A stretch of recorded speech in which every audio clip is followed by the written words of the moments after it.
Hello রাজমিস্ত্রি ভাইয়েরা, আপনারা দেখুন, এই আমাদের একটা সাপোর্ট পিলার গাঁথনি হলো। বাজারের উপরে একটা দোকান ঘরের কাজ হচ্ছে,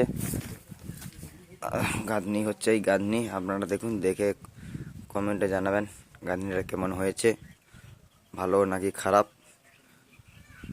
এই বাজারের মধ্যে হচ্ছে প্রচুর রোদের তাপ, আপনারা দেখতে পাচ্ছেন।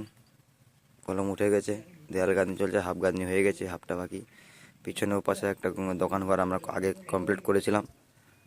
এখন এই পাশে একটা আবার একটা নতুন ঘর হচ্ছে, দোকানে বানাবে বলে। সেইভাবে এইটার নিচে ব্যাস, এই সামনে সিঁড়ি, ইট ফিট এসে কাঁড়ি হয়ে আছে। আমরা এখানে 3জন কাজ করছি, একজন মিস্ত্রি, 2জন লেবার। আর সাপোর্ট পিলারটা কেমন হয়েছে আপনারা কমেন্ট করে জানাবেন। আপনারা দেখুন, কাছে নিয়ে গিয়ে দেখাচ্ছে আপনাদেরকে।